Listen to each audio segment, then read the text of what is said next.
सम्मत है क्या? ये भारत के संविधान पर जो लोग विश्वास करते हैं उस विश्वास के अनुरूप है क्या? जो व्यवस्था पर विश्वास करते हैं उसके अनुरूप है क्या? भाइयों बहनों, हमने अतिक्रमण हटाने का काम किया है और दंगा न हो। पिछले दिनों हल्द्वानी में दंगा हुआ था, आप सब लोगों ने देखा। उस दंगे में किस प्रकार से आगजनी करने का प्रयास हुआ, किस प्रकार से उपद्रव किया गया, किस तरह से हमारे प्रशासन के लोगों को, पुलिस की और महिला पुलिस कर्मियों को और पत्रकार बंधुओं को किस तरह जान से मारने का प्रयास हुआ।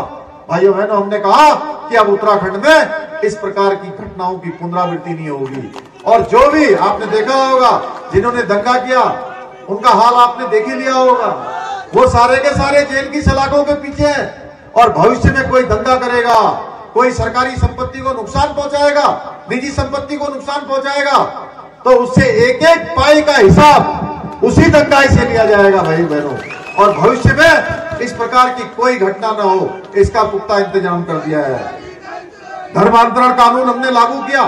देवभूमि है, देवभूमि में धर्मांतरण जैसे छल प्रपंच का कोई स्थान नहीं है भाइयों बहनों। इसलिए हम धर्मांतरण के लिए भी 10 साल तक की सजा का प्रावधान हमने जबरन धर्मांतरण पर कर दिया है। महिलाओं को मैं एक बात के लिए हमेशा अपनी माताओं का, बहनों का मैं बहुत धन्यवाद करना चाहता हूं, उनको दिल से नमन करना चाहता हूं कि हमने अभी मातृशक्ति के बड़े उत्सव करे पूरे राज्य के अंदर। कहीं बेटी बुआरी, कहीं चेली बुआरी, कहीं ईजा बेड़ी, ऐसे अनेक कार्यक्रम हमने कुमाऊं, गढ़वाल, सारे के सारे 13 जिलों में गए और बड़ी संख्या में हमारी माताओं बहनों ने हमारे कार्यक्रमों में आकर अपनी इच्छा शक्ति प्रदर्शित करी। एक से एक अच्छे उत्पाद बना रहे हैं। इस राज्य को बनाने में भी हमारी माताओं बहनों का बहुत बड़ा योगदान है। इस राज्य को चलाने में भी योगदान है। मैं जानता हूं, मैं भी एक सामान्य परिवार में पैदा हुआ हूं। मैंने अपनी माँ को देखा है, अपनी आमा को देखा है, किस प्रकार उन्होंने अपने जीवन में संघर्ष किया है। इसलिए हमने तय किया कि हमारी माताओं बहनों को उत्तराखंड के अंदर सरकारी नौकरियों में 30% का आरक्षण हमने उसका प्रावधान कर दिया है भाइयों बहनों। राज्य आंदोलनकारियों को 10% का क्षैतिज आरक्षण का हमने विधेयक पास कर दिया। अभी अजय भाई बता रहे थे कि हमने देहरादून में इन्वेस्टर ग्लोबल समिट किया और ये इन्वेस्टर ग्लोबल समिट हमारे लिए एक बहुत बड़ा अवसर था और इस अवसर को हमने आगे बढ़ाया है। आज 3,54,000 करोड़ के MOU हमारे साथ विभिन्न देशों के लोगों ने किए हैं और उसमें से 81,000 करोड़ रुपए की आज ग्राउंडिंग भी शुरू हो गई है।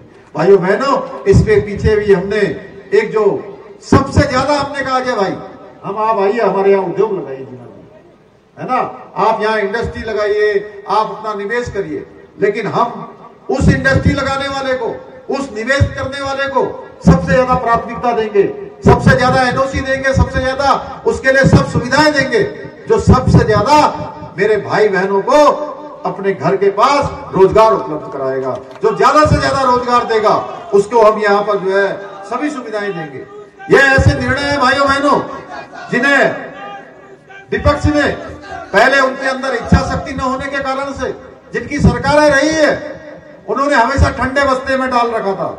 आज स्वयं विपक्ष का हर राज्य से, पूरे देश के अंदर आप देख रहे होंगे, हर राज्य से इनका बोरिया बिस्तरा देश के लोग बांध रहे हैं। इनका बोरिया बिस्तरा लगातार बढ़ता जा रहा है।